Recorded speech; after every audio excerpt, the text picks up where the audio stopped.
السلام عليكم ورحمة الله وبركاته. أهلا بكم أعزائي متابعين قناة الرياضيات مع أيمن عبد الله وسؤال أولمبيات الرياضيات. أوجد الناتج بدون استخدام آلة حاسبة. معنا هنا جذر التربيعي، وأسفل الجذر التربيعي هذا موجود في مجموعة من الجذور التربيعية.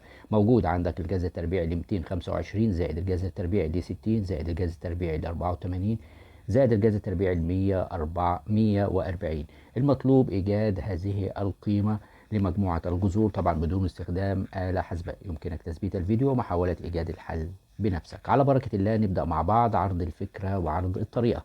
لكن رجاء اللي بيشوفنا لأول مرة اشترك في القناة ويفعل زر الجرس ليصله كل جديد. والباحث على أسئلة أولمبيات الرياضيات يجدها في قائمة تشغيل في قائمة بعنوان أولمبيات الرياضيات طبعا. وهذه قائمة يوجد هذه مسألة جذور، يوجد قائمة أخرى للجذور بعنوان الجذور، فيها شروحات كثيرة تفيد كثير جدا من طلابنا. نبدأ الحل مباشرة. هنا معنا علامة الجذر التربيعي كما نرى أمامنا. هنا عندك الجذر التربيعي ل 225 ده بتساوي هنا كام؟ 15 زائد عندك هنا مع الجذر التربيعي 60 وموجودة اللي بعدها 84 وهنا 140. بالنظر إلى هذه الثلاثة أعداد تجد أنها في عدد مشترك ما بينهم وهو الأربعة. فبالتالي هنبتدي نكتب هنا الستين بالصورة التالية: الجذر التربيعي للأربعة مضروبة في 15، لأن 4 في 15 بتعطي 60، زائد هنا الجذر التربيعي ل84 دي معناها 4 مضروبة في 21، زائد معانا جذر التربيع ل140 دي معناها الأربعة مضروبة في 35. وهنبتدي طبعا الكلام ده بيساوي هنا أيضا. هنبتدي نشوف مع بعض النواتج لهذه الجذور. طبعا جذر التربيع للأربعة معروف إن هو بقيمته بيكون 2، فهنعمل علامة الجذر التربيعي كما نرى أمامنا. وطبعا ده بيساوي هنا ال 15 ننزلها كما هي زائد جذر تربيعي هنخليها لكل واحد لوحده، يعني جذر تربيعي لأربعة مضروب في جذر تربيعي ل15 زائد الجذر التربيعي لأربعة هنا زائد في طبعا جذر التربيعي ل21 زائد هنا الجذر التربيعي لأربعة مضروبة في جذر التربيعي ل35. وهنبتدي نقول هنا بيساوي، نعمل علامة الجذر التربيعي أيضا كما نرى أمامنا. هنكتب ال15 وهنا عندك زائد الأربعة جذرها كام؟ 2. طيب هنا مضروبة في ال15، نفس الشيء هنا زائد ال2 جذر ال21 زائد ال2 جذر كام؟ ال35. طيب ممكن برضو مجموعة الجذور اللي موجودة معانا هنا انت عندك هنا لو جيت تلاحظ برضو هنا عندك الاتنين ده عامل مشترك ما بينهم، تمام؟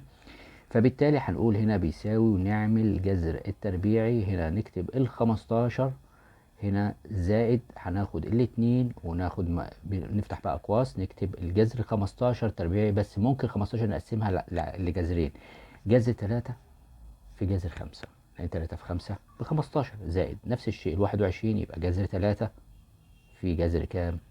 7، لأن 3 في 7 ب21، زائد 35 يبقى جذر ال5 في جذر ال7.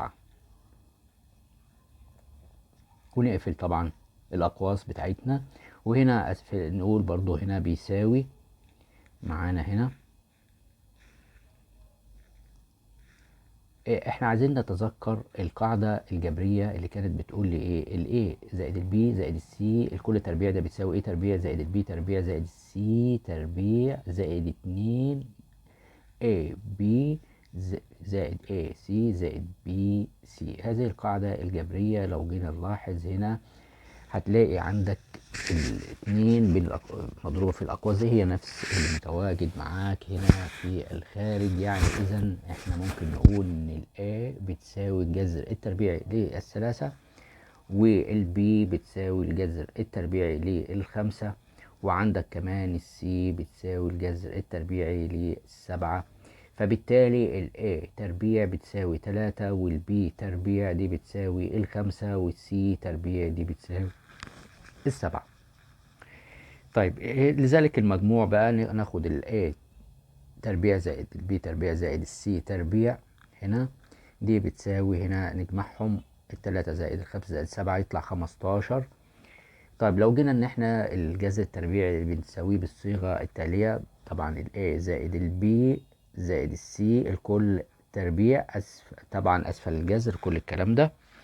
فبالتالي هنعوض عن القيم بتاعتنا، يبقى بتساوي، نعمل علامة الجذر التربيعي هنا، وعندك الايه كانت قيمته جذر 3 زائد جذر هنا 5 زائد جذر 7. طبعا الكل ده ايه تربيع. نلاحظ ان احنا ممكن نختصر التربيع مع الجذر، فالباقي لدينا هيكون جذر 3 زائد جذر 5 زائد جذر 7. هذا هو ناتج الحل. أتمنى أن أنتم تكونوا استفدتم من حلقة النهاردة. شكرا لكم، والسلام عليكم ورحمة الله وبركاته.